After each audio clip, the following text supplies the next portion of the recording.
What's up, YouTube? This is Too Raw for TV.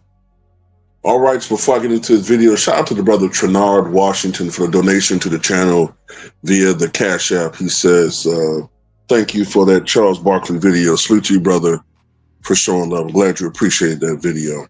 A lot of people sound making excuses, you know what I'm saying? It's crazy. Whatever, man. Take time to make a hour-long video and people still don't appreciate content. But anyway, salute to you, brother, for showing love. So look, man, reports are coming out that LaMelo Ball of the Charlotte Hornets is reportedly open to a trade from the organization. And try to read from the article here. In 1 second. My internet's been acting really weird today, man, like just real slow.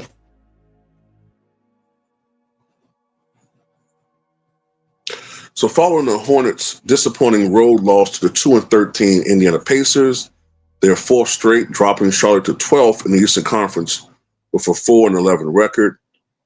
Star guard LaMelo Ball has grown increasingly frustrated with the organization and is open to a trade away from the franchise. Multiple league sources have confirmed. Last night, the one-time All-Star was benched for the final 4 minutes and 32 seconds of regulation in the 127-119 loss, finishing the game with 18 points from just 5 for 21 shooting and 6 turnovers in 27 minutes. Ball's efficiency has cratered in his 6th season as a Hornet, averaging career lows in field goal percentage 38.5% and three-point percentage 29.8%.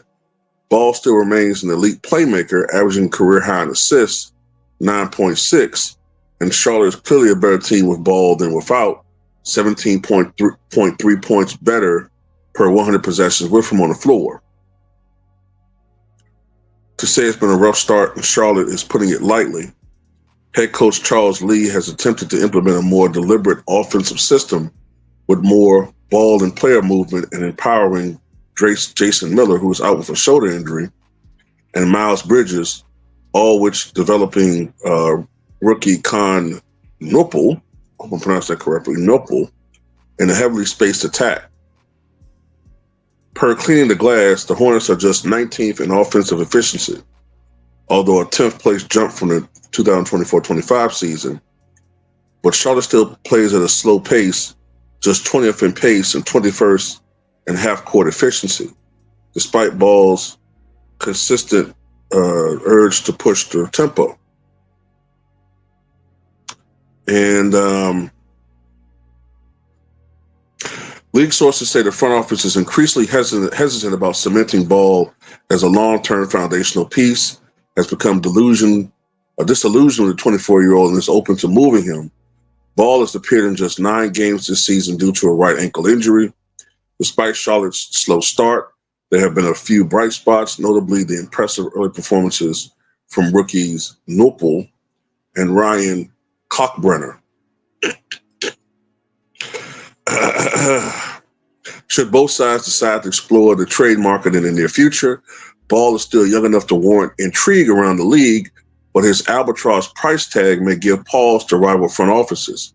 Ball, who will earn $37.9 million this season, still has over $130 million remaining over the next 3 years, following the 2025-26 campaign, in addition to a lengthy injury history and whispers about his on-court comportment. Another thing to note about LaMelo Ball is that he averages 3.7 turnovers per game to go along with those 9.3 turnovers. So he does turn the ball over at a very high rate. And he only has 1 game this season where he has shot over 50% from the floor. So in 8 of the 9 games he's played, he has shot under 50%. Now, some of it could be, the offense and spacing, things of that nature, the tempo, and maybe he would flourish more in a faster system. Um, Me personally, even when you look at his other seasons, even though he's shooting 38.5% from the floor this year, look at his other seasons, he still shoots usually around 41, 42% from the floor, maybe 43% from the floor, right? So he's always going to be a volume scorer. He's always going to be this guy that's going to take a lot of threes. Let me see if I can pull some of his stats up right now. This year he's shooting under 30% from three-point range, which is atrocious by today's standards. But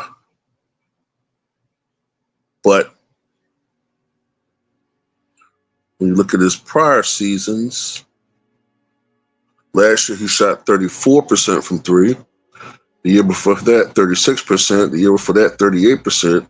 The year before that, 39%, right? So he's gradually gone down each year in his efficiency. The amount of the attempts have gone up slightly, then went down a little bit, but his efficiency has gotten worse. I haven't looked at a lot of LaMelo Ball's games, but when I do tend to see him, it seems like he takes a lot of like he takes a lot of high degree difficulty shot attempts and bad shots. And when you couple that with the fact that he seems to stay injured a lot, his rookie year, he only played in 51 games.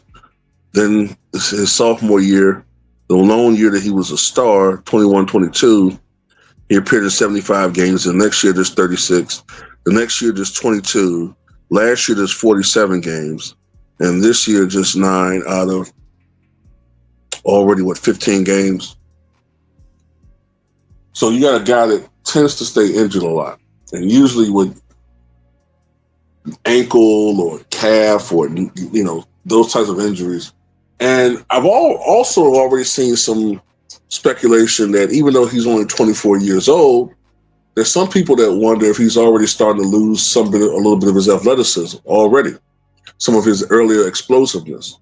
So look, man, if I'm an organization that's trying to win, or if I'm an organization that's in an upward trajectory, I don't know if I want to take on that contract with the high risk of a guy that, just might not even be there.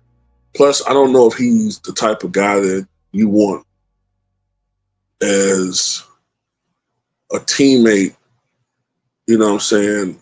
I don't know if you just want this type of player if you're trying to be in a win now mode. Like, if you're a team that's winning right now, like, because I'm assuming he's disillusioned because they're losing, right? But what team out there right now would you trade somebody for? Like, if you're Phoenix, you don't make a trade for him, right? Like, what do you know what I'm saying? Like, I don't know where he would go off the top of my head where you would take that type of risk.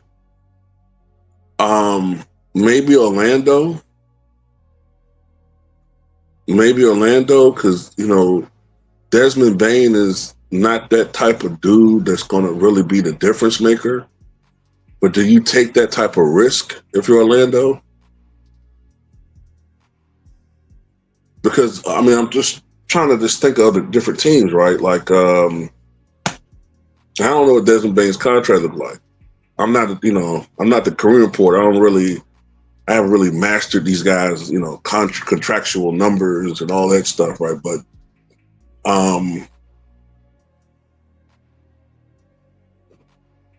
if you're an organization that's like trying to win right now, or you're in a position to win, you don't go for Alonzo Ball. He's not going to make you better right now. So he's still the type of guy that you would get if you're trying to win in the future. So if he wants to go to a team that may be set to win maybe 2 or 3 years from now, if he has that type of patience, and he feel like the Charlotte Hornets is just organization just always going to be forever a bottom feeder. If that's his motivation, I don't know where he could go. What other team can go to?